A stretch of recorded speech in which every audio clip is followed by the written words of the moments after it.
পাঁচমিশালি সবজিটা কার না পছন্দ? আমরা তো সব সময় পরোটা, রুটি বা সাদা ভাত দিয়ে খেতে পছন্দ করি। আজকে আমি সেই সবজিটা রান্না করব। এখানে 5 রকমের সবজি আছে: গাজর, পেঁপে, পটল, আলু আর হলো মূলা।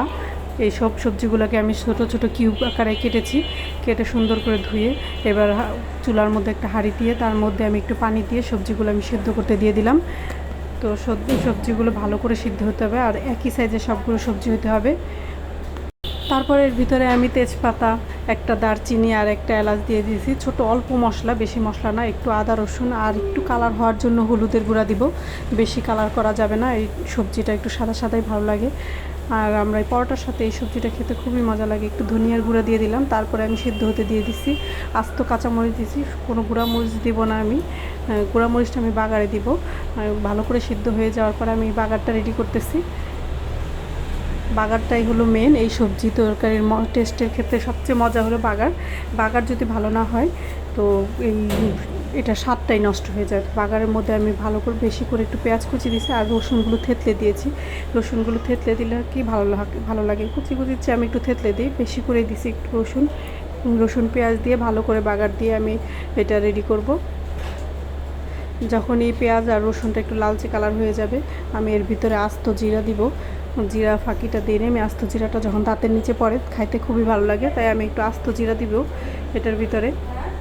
জিরাগুলো একটু ভাজা ভাজা হয়ে গেলে তার মধ্যে আমি একটু পাঁচফোড়ন দিব। আমার কাছে পাঁচফোড়নগুলো সব গুঁড়া করে রাখছি, তাই আস্ত পাঁচফোড়ন নাই, আমি গুঁড়া পাঁচফোড়নটাই দিব। পাঁচফোড়ন এর জন্য আমি সবার লাস্টে দিব পাঁচফোড়নটা, কারণ ওটা তো ভাজা গুঁড়া করা, আগে দিলে তিতা হয়ে যাবে, তাই আমি একটু পরে দিচ্ছি। জিরাটা একটু ভাজা হয়ে যাওয়ার পরে আমি পাঁচফোড়নের গুঁড়াটা আমি দিয়ে দিব। তারপরে আমি একটু ঝাল খেতে পছন্দ করি, সবজিতে একটু ঝাল হয় নাই, শুধু কাঁচা মরিচের ঝাল হয়েছে। আর আমি বাগারের মধ্যে একটু মরিচের গুঁড়াটা দিব। এটাতে বেশি কালার আসবে না, কিন্তু একটু হালকা ঝাল হবে, হালকা ঝাল, বেশি ঝাল না, আবার কালারটাও সুন্দর আসবে।